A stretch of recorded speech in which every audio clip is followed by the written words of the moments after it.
안녕하세요. 인포마켓의 강용훈 대표입니다. 오늘은 지난주에 테크 서밋하고요. 테크 인사이드 쇼라는 게 두 행사가 동시에 이루어졌습니다. 각기 주체가 달라서 이루어진 일인데요. 세계적인 IT 회사들이 참여를 해서 각 부스별로 관람객들을 향해서 설명을 했는데요. 저희가 간단히 정리를 했습니다. 저희한테 제일 관심이 가는 거는 지금 HBM하고 관련해서 기술적 동향이 어떤지 그거에 대해서 궁금했고요. 저 개인적으로는 항상 SK 하이닉스가 주장하는 MR-MUF 공정에 대해서 저는 이게 이제 용어 자체가 잘못됐다고 주장하는 파고요. 그래서 거기에 대해서 확인을 할 수 있는 내용이 있는지 직원하고 저하고 각자 가서 확인을 했습니다. 정리를 해 놓았는데 처음으로 이제 리플로우 본딩이라는 단어가 동원이 됐습니다. 매스 리플로우죠. 원래 매스 리플로우는 뭐냐면 이게 이제 패드가 있고요. 여기에 볼 같은 게 솔더 볼인데 여기에 이제 플럭스를 묻혀서 여기에 이제 접합을 하는 거죠. 뭘로 접합을 하냐면 열로 가지고 하는데 볼이 이 항아리처럼 이렇게 동그랗게 되어 있는 거는 볼과 볼 사이에 피치가 100 마이크로미터 정도로 좀 벌어져 있는 간격이 여유가 있는 그럴 때는요. 요거를 접합할 때 리플로우, 매스 리플로우를 동원을 합니다. 매스 리플로우가요. 방식이 두 가지입니다. 그러니까 대류식이 있고요. 그 안에 공기 전체를 뜨겁게 달구어서 요게 녹을 정도의 온도로 가열하는 게 있고요. 돌판이라든가 세라믹판 뭐 이런 거를 가열을 해서 특정 부위에서 열을 가하는 그런 방식이 있거든요. 어쨌든 원래는 저희가 리플로우라고 해서 양면을 접합하는 그 본딩과는 다르게 저희가 써왔는데 여기서 리플로우 본딩이라는 단어가 등장한 거 보니까 여기 이제 본딩을 할 때 범프를 사용하지 않습니까? 항아리 같은 거는 솔더볼이라고 하고요. 좀 피치가 좁아가지고 피치가 여유가 없어서 이제 위아래를 접합할 때 이렇게 필러라는 게 있고요. 여기 범프가 들어가지 않습니까?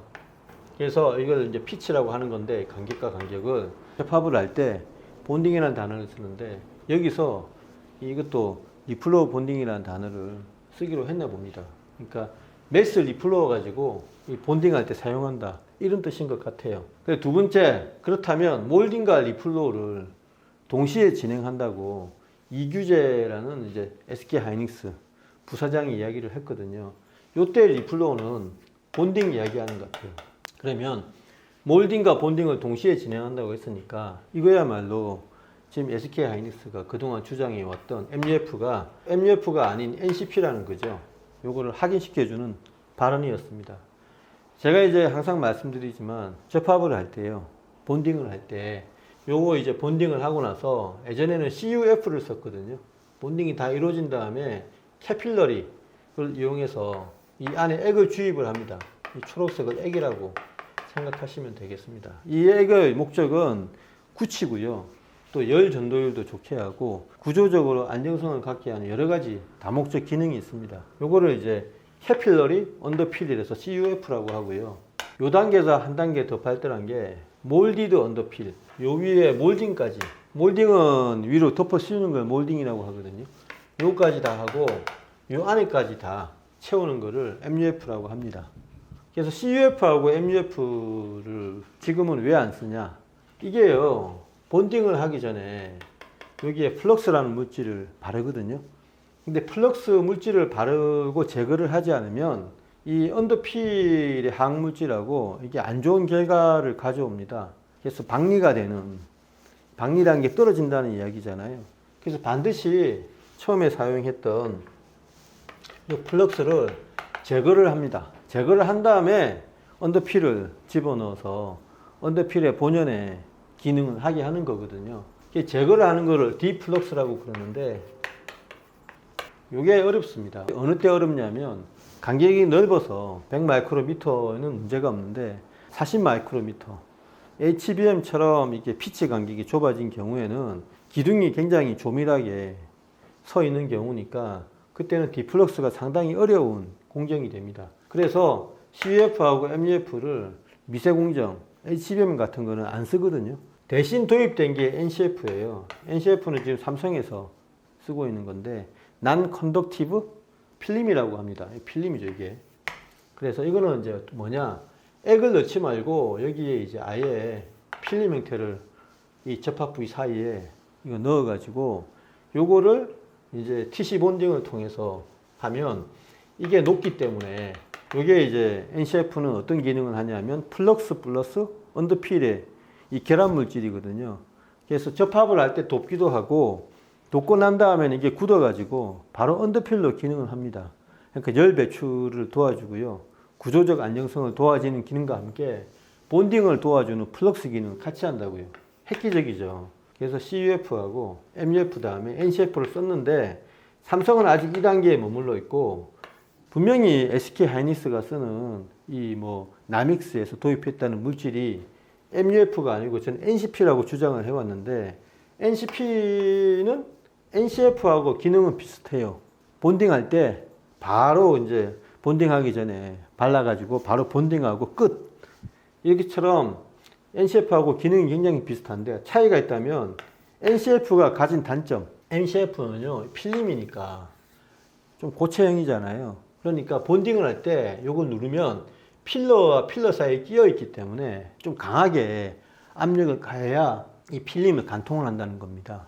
그런 단점하고요. 눌렀을 때 이게 튀어나와서 이걸 필레라 그러는데 FILLET 필레를 형성을 해서 이게 공정 자체에 본딩 헤드를 오염시키는 그런 문제점이 있거든요. 그래서 NCF를 안 쓰고 NCP로 하는데 이게 수년 동안 이 본딩을 하는 기술자들의 수건이었는데 저는 이거라고 생각을 했는데 엉뚱하게 SK 하이닉스에서 MUF라고 주장을 해서 이 사람들이 용어 자체를 구분해서 사용하지도 않는구나.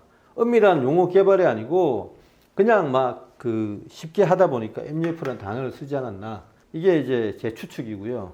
또 한 가지는 뭐 악의적으로 해석을 한다면 삼성전자를 속이기 위해서 이 용어를 썼다 이거죠. 정확한 용어는 NCP다 이겁니다. 그래서 1, 2, 3을 결합을 해보면 MRMUF가 아니고요.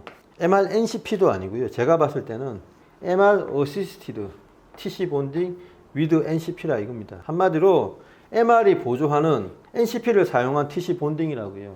왜 TC 본딩을 제가 주라고 하냐면 항상 SK 하이닉스 홍보팀에서 강조하는 게 있습니다. 우리 더 이상 TC 본딩 필요 없어요. 그 이야기를 몇 개월 전부터 했는데 사실은 대량 주문을 하고 있지 않습니까? 어디한테요? 한미 반도체한테. 그러니까 한미 반도체에 계속 주문을 하고 있고 그 덕택에 한미 반도체 주가가 오르는 걸 보면 이 용어 자체가 SK 하이닉스에서 자사 기술팀을 강조하기 위해서 한 거지만 실제로는 요구라고 합니다. 왜냐하면 서민석 씨가 서민석 씨는 이제 공정팀장이거든요. 패키지 SK 하이닉스에. 그분이 쓴 책에 보면 TC 본딩이 굉장히 정밀하고 좋은 기술인데 너무 느려서 생산성이 떨어져서 MR을 도입하는 추세다라고 한 줄 딱 나와 있어요. 그 책이 2년 전에 나왔거든요. 여기서 1, 2, 3을 설명하면서 뭐라고 했냐면 수율을 잡았다고 하는데 제가 봤을 때 수율 잡은 역할은요 NCP예요. NCP. 요 머티리얼즈 X라고 할 정도로 나믹스에서 개발한 이 물질이 굉장히 효과가 좋다고 합니다. 열 배출도 잘 하고요. 구조적 안정성도 구현을 하고요. 그 다음에 플럭스 기능까지 있으니까 요거 하나로 뭐 라면 끓일 때 넣는 스프처럼 완벽하게 맛과 뭐 그런 거 향을 다 잡는다는 겁니다. 이 NCP가 수율을 잡는 거고요. 그 다음에 정밀성, 요거는 여전히 TC 본딩이고 생산성을 향상하기 위해서 MR을 쓴 게 아닌가. 이게 무슨 말이냐면 TC 본딩 제 설명을 들으신 분은 아시겠지만 TC 본딩이 압력하고 열을 행사를 동시에 하잖아요. 그래서 제 손 모양을 보세요. 이렇게 누르잖아요. 이게 누르면 중간에 이제 범프가 녹잖아요. 열을 가하니까. 녹으면서 딱 하면 이게 달라붙는 그런 형태거든요. 요게 위아래 본딩 대상이면 요게 짜부가 된다고요. 열을 받아서. 원래는 동그란 모양이 있는데 이게 서서히 녹아가지고 짜부가 되고 이게 달라붙는. 그게 이제 TC 본딩의 기운데 어떤 부분은 접합이 돼 있는데 어떤 부분은 접합이 안 돼 있다. 이런 부분도 대류를 이용해서 그러니까 전체에 챔버 안에 공기를 뜨겁게 가해를 해서 이것도 접합을 될 수 있게끔 돕는 역할을 하는 게 MR인 것 같아요. 제 추측입니다. 확인된 건 아니고요. 그렇지만 그 이상으로 MR의 도입 필요성을 설명할 수 있는 어떤 기술적인 추측을 할 수가 없거든요. 그래서 원래는 TC 본딩을 주류로 하고 아마 가생이 부분, 가해 부분을 MR로 이게 강력하게 주변 공기를 가해를 해서 그걸 본딩을 돕는 게 아니냐. MR 자체만으로는 안 되고 그 전에 TC 본딩으로 TC 본도로 그 전에 압력이 가해진 상태에서 TC 본도의 자체 열 플러스 공기 전체를 가해라는 MR의 열, 요걸 두 개를 이용해서 동시에 본딩을 한다 그러면 이게 설명이 좀 되지 않습니까? 그래서 저는 그렇게 추측을 하고 있습니다. 그래서 어디까지나 MR은 보조 역할을 하고, 왜 보조 역할을 한다고요? 생산성을 높이기 위해서.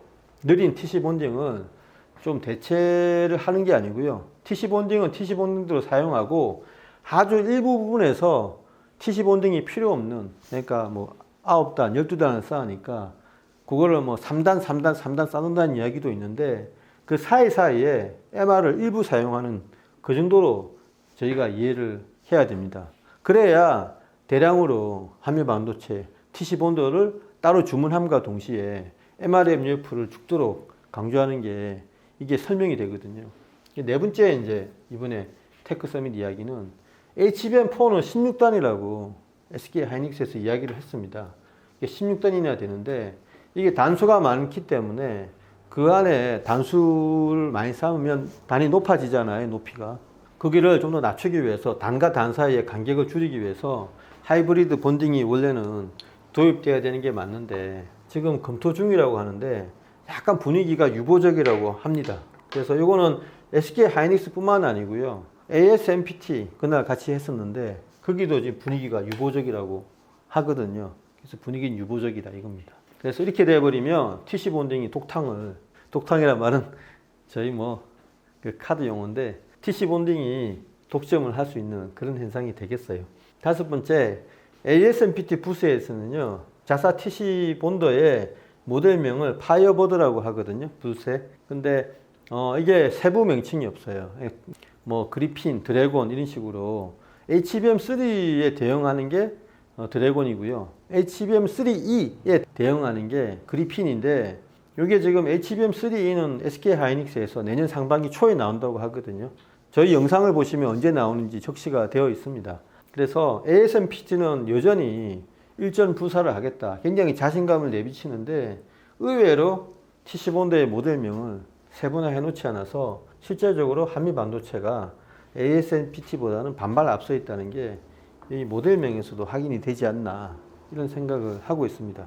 왜냐하면 구체적으로 모델명이 세분화되어 있었으면 이 회사에서 수주를 받아서 양산 공정에 투입되고 있다는 느낌을 줄 텐데 그렇지는 않았거든요.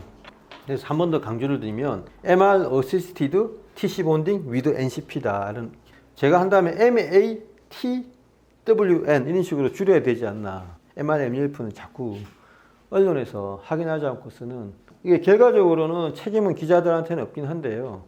실제적으로 투자를 하는 입장에서는 이런 것도 확인하는 게 기자들의 의무이니까 저처럼 이렇게 질문을 하지 않으면 답이 나오지를 않습니다. MR이 저도 뭔지 이제 알게 됐어요. 그러니까 뭐 열을 대류를 해서 열을 전체적으로 뜨겁게 해서 본딩을 좀 효율적으로 돕는 그 정도의 보조 역할은 하는구나라는 건 알게 됐고 확실히 제가 이야기한 대로 MUF가 아니고 NCP다. 요거를 확인하게 되어서 홀가분합니다. 저희 인포마켓의 기술 설명은 굉장히 디테일하면서도 정밀합니다. 물론 이게 이제 완전히 기술적인 거를 오픈을 하지 않아서 저희 스스로 컨젝처, 그러니까 추측을 하는 거는 있는데 그 추측이 거의 맞을 거라고 저는 생각을 하고 있습니다. 약간 오타쿠스러운데 이런 게 없으면 투자를 제대로 할 수가 없습니다. 이런 것들을 시사하는 거는요, 한미 반도체의 독점 가능성이 굉장히 높다라는 것을 알려줍니다. 왜냐하면 ASMPT하고 뭐 SK 하이닉스의 조합을 해보면 여전히 핵심은 TC 본딩이라는 게 확인이 되고 있고요. MR이라는 게 어시스트고 NCP가 이 공정에서는 핵심이다 이런 것도 알 수가 있었고요. ASMPT는 좀 약간 반발 뒤지고 있다는 것도 확인할 수 있어서 그 전혀 소득이 없는 테크 서밋 참관이 아니었습니다. 이런 것도 투자할 때 좋은 팁이 되는 것 같아요. 그래서 한미 반도체가 최근 빠질 때마다 매수세가 들어오는 것도 점차 이 기술적인 과닥을 매니저들하고 해외 기관 투자가들이 눈치를 챈 것 아닌가 이런 생각을 해보고 있습니다. 예, 도움이 되셨기를 바라면서 이만 마치겠습니다. 네, 감사합니다.